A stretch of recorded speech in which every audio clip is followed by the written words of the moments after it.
காஞ்சி பெரியவர் மகிமையை சொல்லும் சம்பவங்களோடு மதுரை அனுஷத்தின் அனுக்கிரகம் நிறுவனர் நெல்லை பாலு அவர்கள் தொகுத்து வழங்கும் ஸ்ரீ மகா பெரியவா மகிமை சிறப்பு தொகுப்பை பார்க்கலாம். ஹரஹர சங்கர ஜெய ஜெய சங்கர காஞ்சி சங்கர காமகோடி சங்கர. எல்லாம் வல்லரும் ஜெகத்குருவின் திருவருநாள் இன்றைய நாள் இனிய நாளாக அமைய அன்பு பிரார்த்தனைகள்.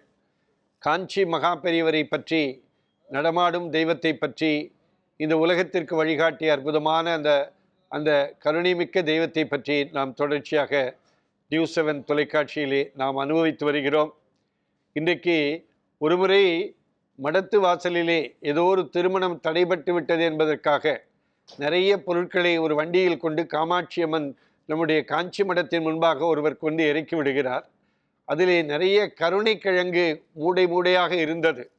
உடனே அந்த மடத்தில் சமையல் பண்ணுகிறவர் நிறைய கருணைக்கிழங்கு வந்து இறக்கி விட்டார் என்று சொன்ன உடனே, அப்படி என்றால் உனக்கு கருணைக்கிழங்குகளை என்னெல்லாம் செய்ய முடியுமோ அதையெல்லாம் செய் என்று சொன்ன உடனே அன்றைக்கு முதல் நாள் கருணைக்கிழங்கு மசியல் செய்தார்களாம். அந்த மசியல் செய்த பிற்பாடு எல்லோரும் சாப்பிட்ட பிற்பாடு மகா பெரியவர் என்ன செய்தாராம், அந்த பின்னாலே அந்த சாப்பிட்ட இடத்திற்கு போய் இலை வழியாக நடந்து வந்த பொழுது அந்த கருணைக்கிழங்கு அந்த மசியல் எல்லா இலையிலையும் அப்படியே இருந்ததாம். பெரியவா கேட்டாலாம் சமையல்காரரை பார்த்து, என்ன எல்லா இலையிலையும் சமையல் கருணைக்கிழங்காக இருக்கிறது என்று கேட்ட உடனே அந்த சமையல்காரர் சொன்னாலாம், பெரியவா கருணைக்கிழங்கை நான் நறுக்கிற பொழுதே கையெல்லாம் எரிஞ்சுது. ஒரு பெரிய அது சாப்பிட்ட வாளுக்கு எப்படி இருந்திருக்கும், அதனால்தான் அவர் சாப்பிடாமல் அப்படியே வைத்து விட்டார்னு சொன்ன உடனே, நீ நாளைக்கும் கருணைக்கிழங்கு மசியல் பண்ணி என்று சொல்லி நீ அது கருணைக்கிழங்கு மசியல் செய்கிற பொழுது என்னை கேட்டு அதை முடித்து விடு என்று சொன்ன உடனே அது அடுத்த நாள் கருணைக்கிழங்கு மசியல் செய்யப்படுகிறது. அப்போ பெரியவா சொன்னாரா, நீ மார்க்கெட்டுக்கு போய் வாழைத்தண்டு வாங்கிட்டு வந்து அதை பொடியாக நறுக்கி அதில் கொதிக்கிற போது போடுன்னு சொன்னாராம்.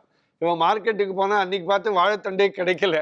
அப்போ பார்த்து பெரியவா சொன்னாலும், நம்ம மடத்து வாசலில் 2 வாழை மரம் நட்டிருக்கோம் இல்லையா, அது இருக்குல்ல, அதை எடுத்து நறுக்கி நறுக்கி அதை எடுத்து அதில் போடு அது என்று சொன்னாராம். நீ அதை போட்டு வெயி, சமையல் எரிக்க வாளுக்கெல்லாம் பரமாறு, நான் செத்த காமாட்சி அம்மன் கோயிலுக்கு போயிட்டு செத்தேன்னா கொஞ்ச நேரத்தில் காமாட்சி அம்மன் கோயிலுக்கு போயிட்டு வந்துடுறேன் அப்படின்னு சொல்லிட்டு பெரியவா காமாட்சி அம்மன் கோயிலுக்கு போயிட்டு வந்துட்டு மறுபடியும் அதே இடத்துல எல்லோருக்கும் உணவு பரிமாறின இடத்துல அப்படியே நடந்து பார்த்தாராம். அந்த இலையில ஒரு துண்டு கருணைக்கிழங்கு மசியல் கூட இல்லையா.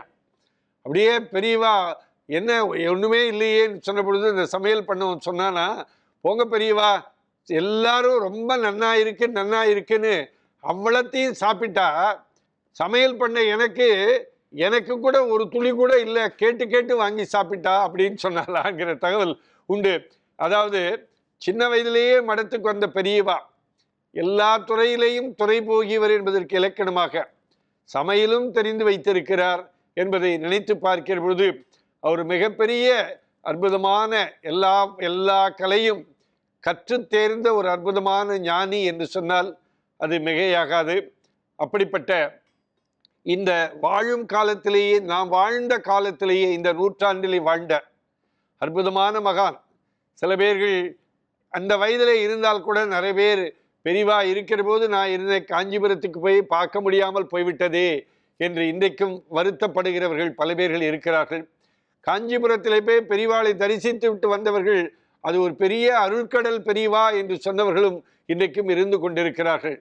பெரியவா இன்றைக்கு இல்லை, இருந்தாலும் இன்றைக்கு பெரியவா காஞ்சிபுரத்திலே அந்த அற்புதமாக அவருடைய நினைவிடத்திலே அற்புதமாக இன்றைக்கும் நமக்கு அருள்பாலித்து கொண்டிருக்கிறார் என்பதை நினைத்து பார்க்கிற பொழுது கருணைக்கடலான காஞ்சி மகா பெரியவரை நாம் அவருடைய அருளுரைகளை பின்பற்றி நடந்தால் வாழ்க்கையில் பல்வேறு நன்மைகளை பெறலாம். ஹரஹர சங்கர ஜெய ஜெய சங்கர. மகா பெரியவாவுடைய பேர் அருளினால் இந்த நாள் இனிய நாளாக அமைய அன்பு பிரார்த்தனைகள். நாளை இன்னொரு செய்தியோடு சந்திப்போம். நன்றி, வணக்கம்.